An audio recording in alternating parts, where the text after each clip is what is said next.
like a threat. And one of the things that can't be attacked is your self-custody Bitcoin. And one of the things that can be attacked is the ETF. You can't be exposed to that. That's my view. It's not a good idea. And by the way, that'll hit MSTR too. It'll probably hit other stuff as well. Friends and enemies, welcome back. Canadian Bitcoiners Podcast. Friends and enemies, welcome to the CBP. Wanna be better informed, listen to Len and Joey. Sponsors taken care of right off the top. Oh, Bitcoin, easy DNS media, feeding the slop. It doesn't matter what topics discussed. Quality entertainment and information you can trust. That's being planned or at least discussed. We're not going to allow entertainment and information you can trust. Send them guys some value, boost them with some stats. Bitcoin is a scarcity asset, it's just a fact. Geopolitical, national, down to the local. Friends and enemies, welcome to a late night sip and rip, where I'm actually not sipping anything. I just started this thing and realized I left my water bottle outside the podcast studio. So I'm not going to be sipping on anything tonight. I am also going to try and interact with the chat a little bit, but it's going to be hard for me to see it given that I'm going to be sharing a window and doing this without doing any edits or really much prep, to be honest with you. I know I usually record these in the mornings, but I've been so busy the last few days with a number of different things that I didn't have time to do it until tonight. And I thought, why not do it live since you guys seem to like it? So here we are. First, as always, or is it as always? Let me get my... There we go. This is the Zellers at Sherman and Mohawk right here in the photo. I don't know if you guys can see that. Hopefully you can. I'll try and switch back and forth here so you can see it. Anyway, this is where I got my first job. And when I started at Zellers, I was 16, maybe just about to turn 17 probably. Yeah, I was in grade 12. And I'd never had a job like that before. I had a bunch of paper routes and stuff and did odds and ends like reffing basketball, scorekeeping, stuff like that I had an opportunity to do along the way as well. But nothing really wild ever happened in my life, honestly, until I got that job. I made a lot of friends and I think matured quite a bit too. I used to work as a cashier when I first started, and then at the service desk. You can imagine what it's like doing returns, complaints, and other things for people who shop at Zellers. It's quite an interesting clientele. It's a wide variety of people. Why do I have this up? I went to Walmart today. I want to talk a bit about that. And I figured what better way to tease it than to give a little backstory on what Joey did as a kid. First, the sponsors, EasyDNS, the best place for you to buy, sell, host, transfer. Look at this, fast and secure domain name, DNS, and hosting services. Mark's got tons of stuff on his website. Cheap, safe, secure. And having worked with Mark on a few things now over the years, I can tell you that it's very easy to run a website, run a business, or do basically anything on EasyDNS. Mark's got all the tools you need. And as you can see here, trust, reputation, history, and principles key over at EasyDNS. I'm changing the ad read live. I don't know why I decided this was a good idea. But anyways, no matter what you're doing, you need a website. And so if you're going to have to get a website regardless, why not go with somebody who you trust, who we trust over at CBP, and is a guy who's been around for more than 25 years, I think at this point, not to mention the time before that, before maybe EasyDNS was his baby. Mark was still working obviously in tech and doing things that prepared him and will ultimately help you in your DNS needs and your website hosting needs. For a couple extra bucks, you get stuff like EasyMail, Domain Share, keeps your website safe, keeps your mailing list secure, keeps your data secure, your client's data secure, and then virtual private server options as well. Especially if you're a Bitcoiner these days, you want that stuff. BTC Pay servers becoming more popular, Nostr relays, Bitcoin nodes, all through Mark, if you like. CBP Media is the code, and you get 50% off your first round of buys over there, which we like. Bull Bitcoin is sponsor number 2. Price is like $87,000. I think I just saw before I went live. Rough way to start the podcast here, but it doesn't matter. If you're a buyer, you're a buyer at any price. If you're a seller, I don't know what to tell you, but you can do both at Bull Bitcoin. Not to mention pay your bills with the Bills platform. Non-custodial, no bullshit, no nonsense. Francis and the boys and girls are extremely focused, extremely mission-oriented, and want to make sure that your Bitcoin experience is as good, as secure, and as extreme as it can be. So head over, use the code CBP, and you get, I think, half off your fees or 25% off your fees for life, which is sick. That's money that you're going to be glad you saved. Twan over 256 Heat is the third sponsor. Can you hear the miner running? Usually for the show, I turn it down a bit just because it gets hot in here over the course of an hour and a half, but it's cold outside, the window's open, and this thing is running full blast. I doubt you can hear it. So to give you an idea of how, kind of quiet they can be, even at max capacity, this is it.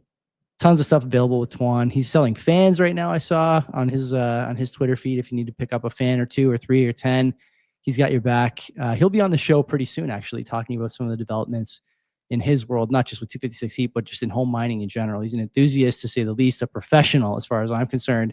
And we've heard nothing but good things about Twan. He's done a lot of setups for people I know personally, not just through the show.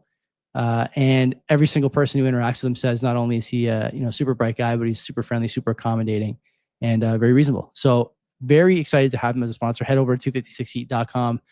Pick up your miner, your home hash rate heater today. At Walmart today, I went my daughter needed diapers and some other stuff, so my wife and I went. They have some good deals on cereal there. I'm a sucker for a good bowl of cereal still. Every single person I saw working there was Indian. All of them.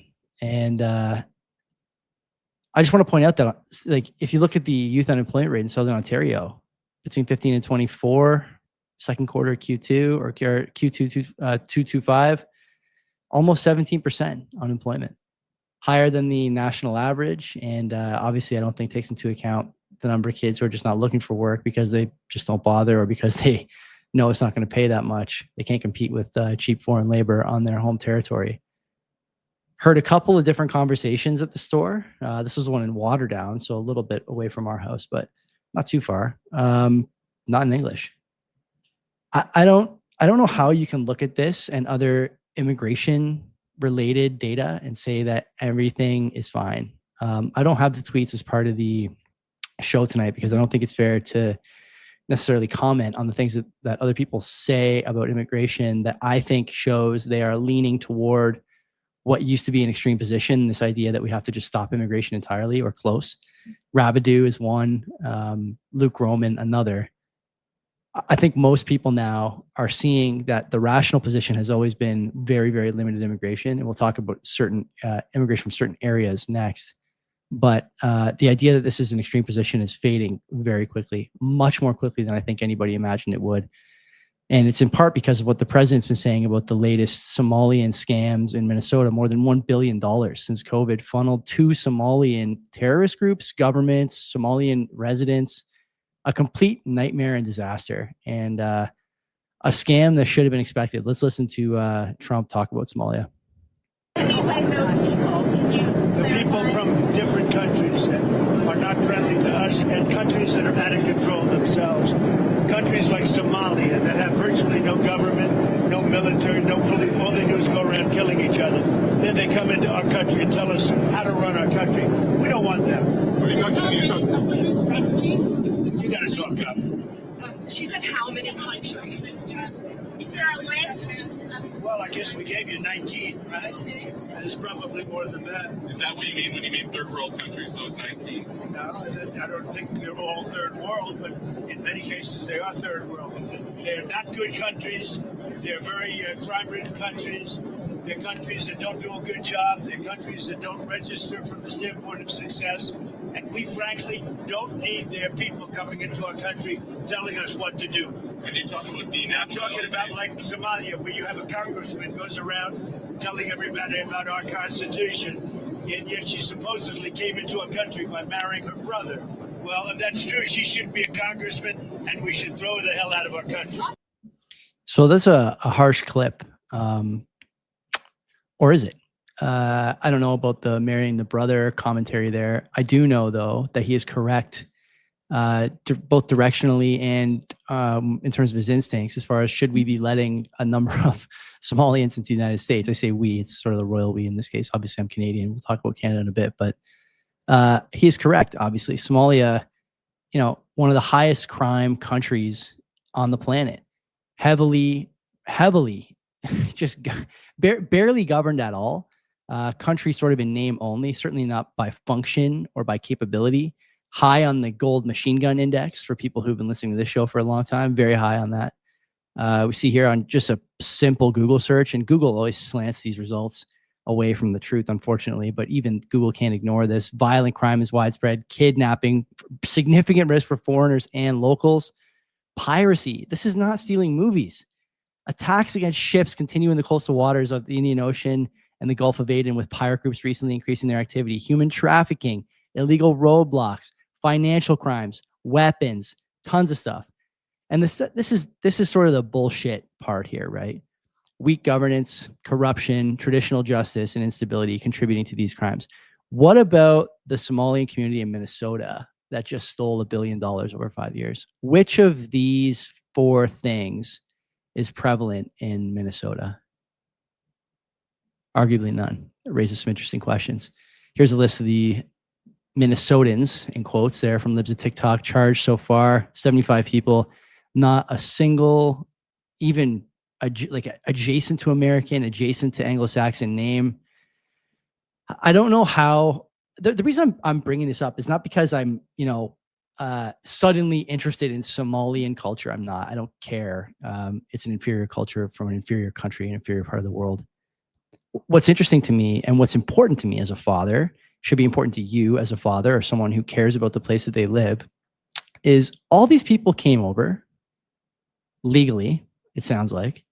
And the problem with legal immigration from these places is that it's been framed as okay or a good idea or whatever. And clearly here we have an entire community of people who not only stole, but I would argue above and beyond these 75 people, probably work together to conceal the crime for as long as possible and the breadth and depth of the crime. I think that'll come out soon, if I had to guess. Here's Senator Tim Kaine.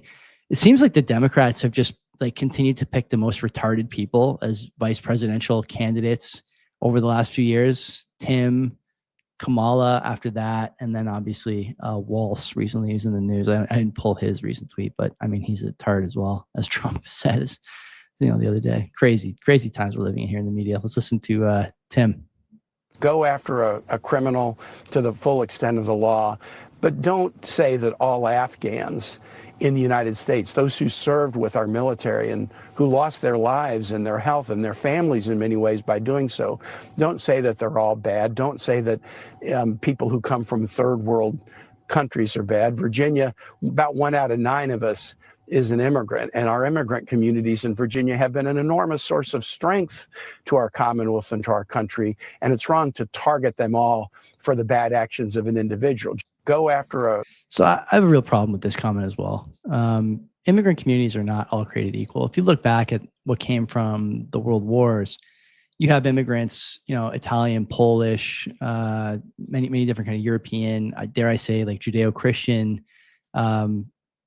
countries that were already democratic or were trying to embrace democracy, that were not particularly high in violent crime, were not religious, zealots, coming over to places like Canada, the United States. And oftentimes I think Senator Kaine here, knowingly or unknowingly, I suspect unknowingly because he just doesn't look that bright to me, there's a conflation in terms between someone who immigrated here and is living off the land, or living off what I should say is the work of others immediately, and people who came during World War I and II, for example, with barely the promise of a better life, just the promise of a better opportunity. There was no free handouts for Italian, Polish, Ukrainian, whatever immigrants during the 50s and 60s, 70s, and they weren't giving away money to people by the thousands. Certainly not putting them up in hotels and giving them PS5s and things like this.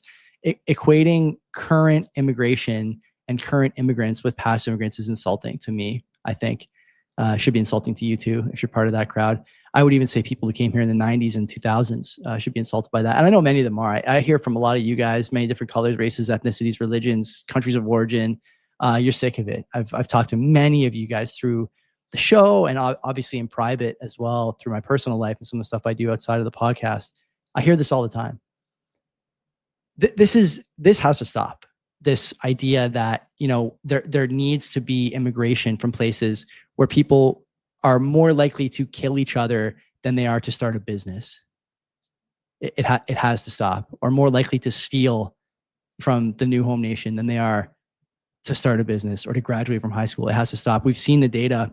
Again, I didn't pull this up, but you can go look at it yourself. Several European countries now posting data, again, because the Overton window has shifted so much in the last 8 weeks. European countries are posting data about whether or not second generation immigrants are even net economic benefit. Shocker, surprise, spoiler alert, they're not. It's not even close, actually. It's not even close. You have, decades and decades of quote unquote the best and brightest doctors and engineers, pick your meme, coming over to Europe, Canada, the United States, and just destroying the culture. And all while you're paying for it. The taxpayers are paying for it. The incumbents are paying for it. It's ridiculous. It has to stop. Somalia is in the sort of crosshairs for me because of what's going on. And I have a very strong opinion about Islam and its threat to Western civilization.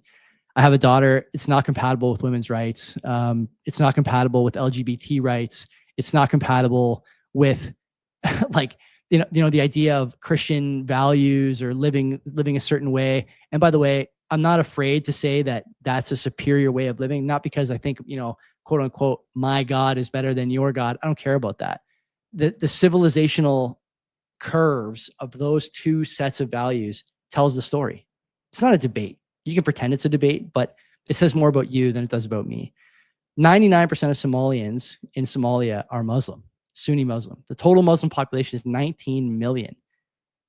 I mean, you can't, if you're willing to live in a place that's 100% Muslim, the likelihood that you leave and convert to a different way of life is basically zero. It's not absolutely zero, but it is basically zero. I'll also point out that we've had several waves of globalization and immigration, what I'll call immigration pull, for a number of different reasons. I already mentioned the two great wars in the 1900s.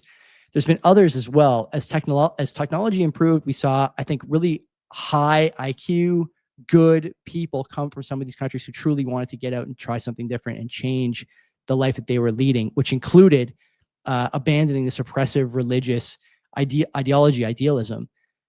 I think most of those people are already out of those countries. The people coming now, in my view, and according to the data as well, are net drains on society financially and also fractious culturally just by being here. There's many examples of this. I remember in 2016 talking about no-go zones with some of my friends, and they'd never heard of it. They never thought of it. It had never occurred to them. And then my wife and I went to London in 2017, I think, 2017 or 2018. And there was places that we were told not to visit. Couldn't go out in certain places, and that the reason was always just because the people there are not going to be friendly toward tourists, right? You can make of that what you will. I'm making the inference there. And obviously now we see in places like Minnesota in the United States, Dearborn, Michigan as well, where people are calling for the death of the infantada. I don't even know what that means, but it's some stupid religious thing that these people say.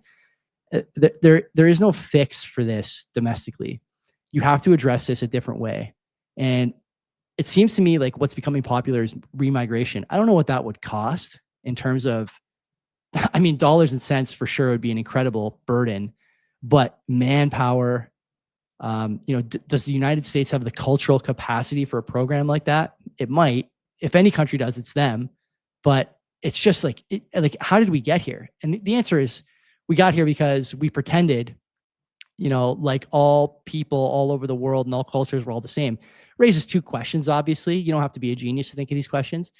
The first is, if all these people are doing culturally similar things or equally valuable things, why is it that these other cultures are, complete disasters where there's nothing but crime, rape, kidnapping, and corruption, while others are building the Sistine Chapel? That's question number one. Question number two is, if all these cultures are equally valuable, then why do we need diversity?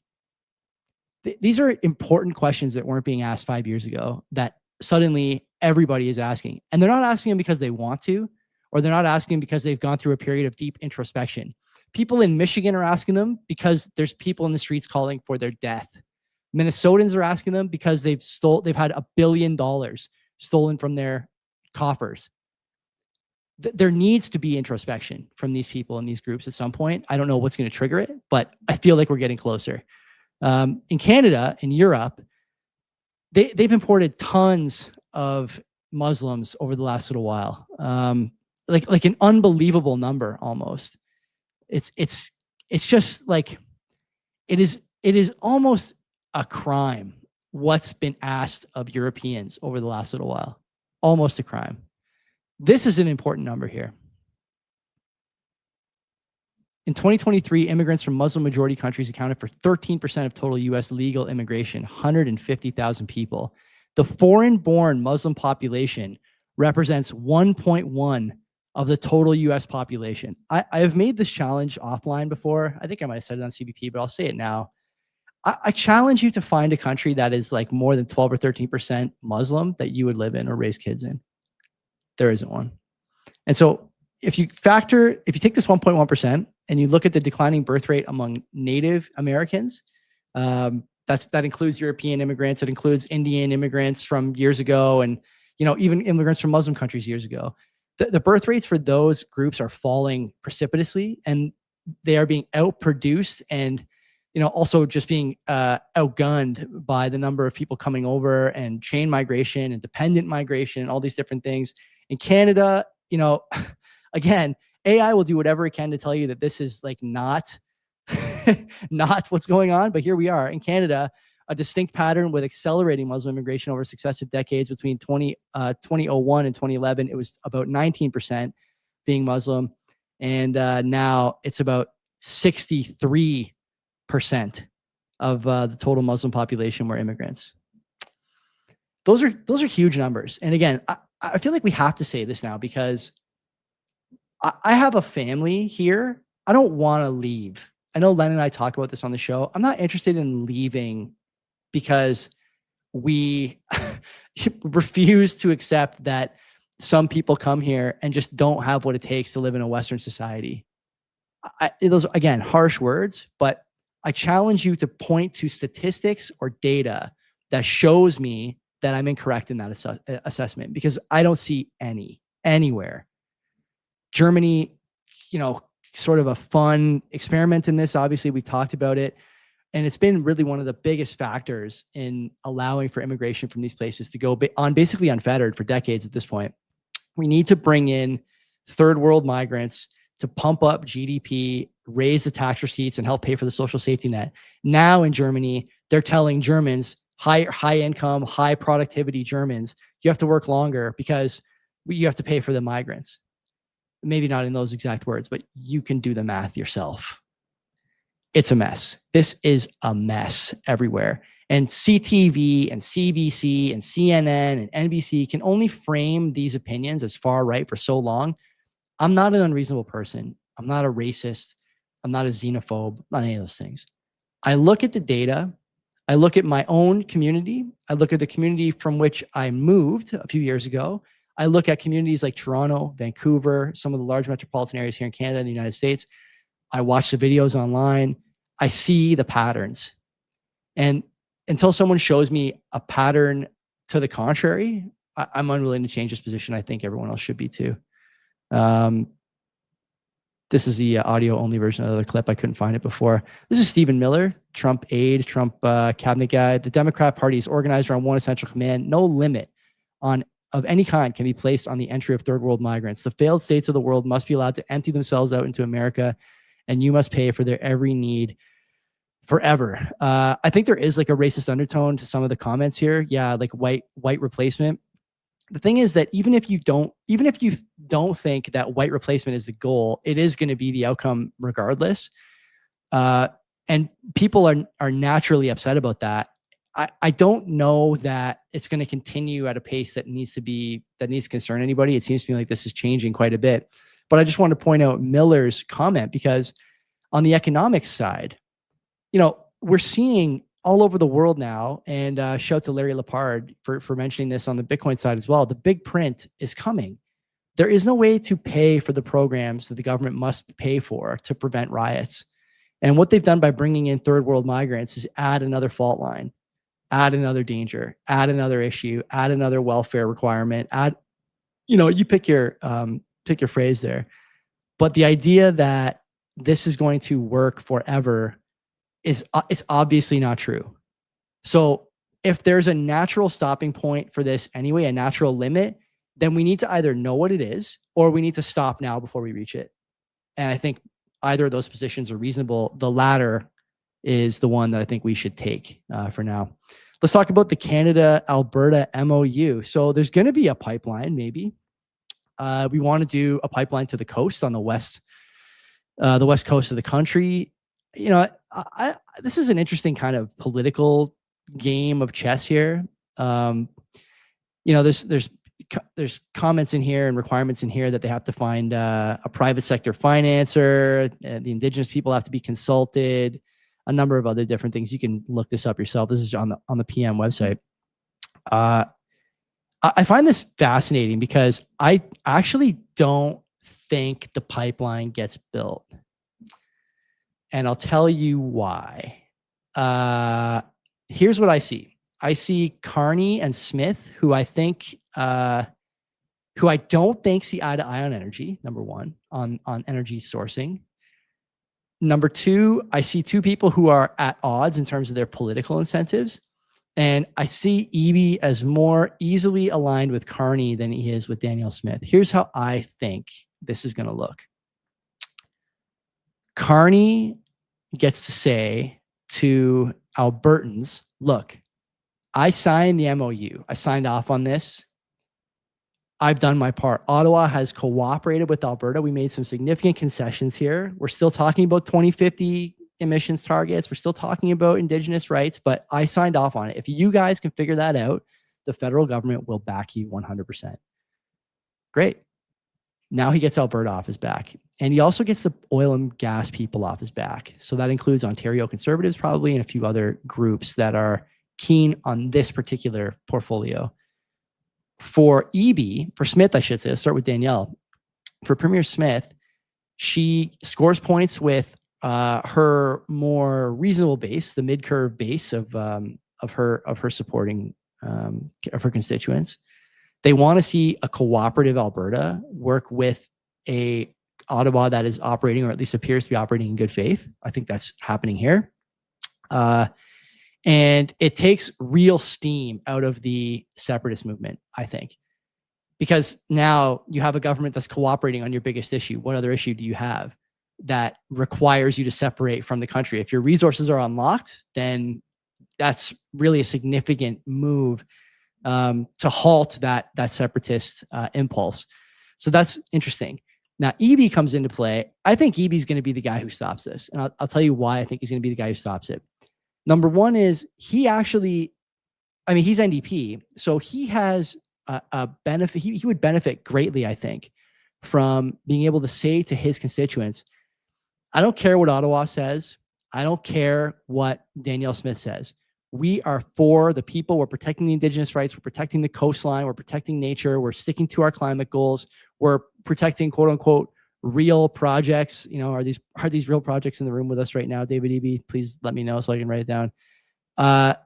This is a big win for him to be able to say, I refused to do this, and I want Ottawa to fund and support and encourage real projects in British Columbia that make more sense for our people, more sense for our industry, more sense for our Indigenous populations, all this stuff.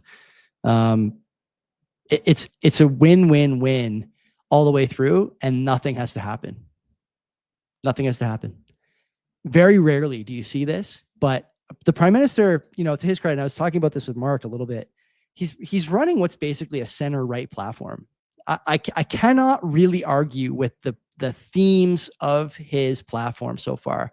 The spending, Bitcoiners get upset about that, or maybe not upset. They get hyped up, I guess, maybe about more deficit, more debt, because it might be good for our bags. But I think that would have come regardless of who was prime minister.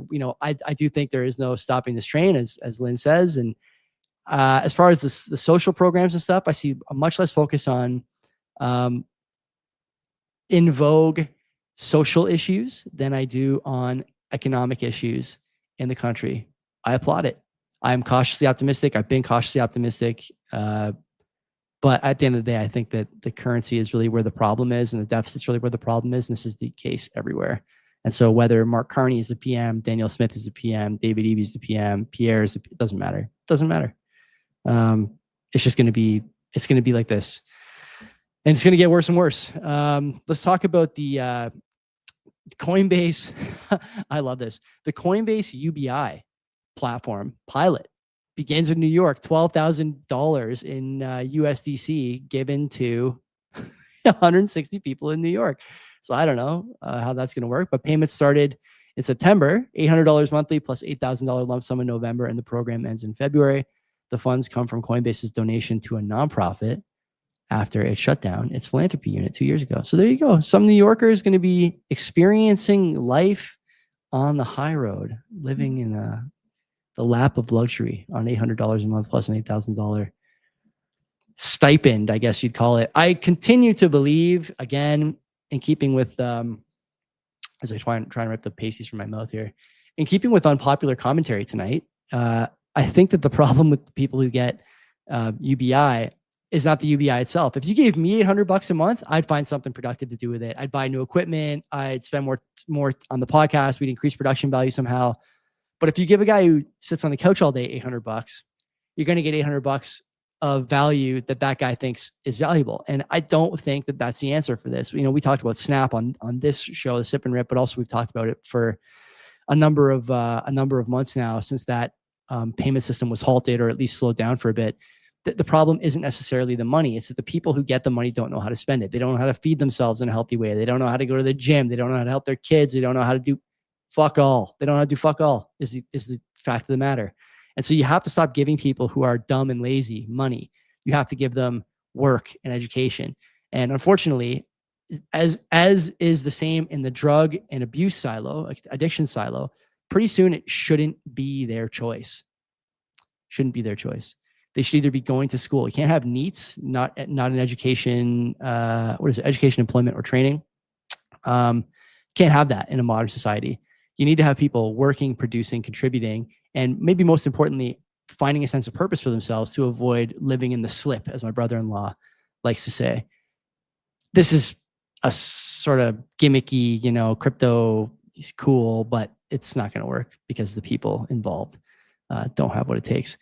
I wasn't going to talk about this, but I thought I may as well add it. MSTR is down 9% after MSCI considers index removal. Let me check. Let me get a good look here at the price of Bitcoin. Going to be down more than 8% tomorrow too. I'm not sure MSCI has a lot to do with that. MSCI is saying they're going to remove it from their index because they have too much Bitcoin. This is not a story I particularly care about, but it links in with this Tether and gold story. So Tether's buying tons of gold for their reserves at the same time that the S&P downgraded the Tether stablecoin and the peg to weak because of the high percentage of Bitcoin in its reserves. So, I mean, you look at all this stuff together, Tether, MSCI, and MSTR, is Tether the company with its finger in the wind? It might be. It's easy for me to say that Tether's done some things I don't like, some things I like over the years. They're kind of a mixed bag in my opinion. But the thing that I think is probably true is that they now have a sort of porous wrapper to domicile in the United States through this 21 thing. They have a lot of people who are ready to contribute to U.S. government initiatives if need be. And I think the government will be taking them up on that. And I think that they want to be viewed as stable. And part of the way they're going to do that is to not necessarily sell their Bitcoin like Jason Calcana says. That guy's a total idiot. But I think they will decrease the share of their reserves that are held in Bitcoin by buying gold. They bought more than central banks in Q3. So make of this what you will. I'm kind of looking at the page again here. Yeah, they did buy more than any central bank during Q3, any official reporting of a central bank anyways. So something to keep an eye on. That's it for tonight. No sipping, just ripping, 33 minutes and change. I will see you guys tomorrow for the flagship, 7 o'clock, same time, same place. Check you later.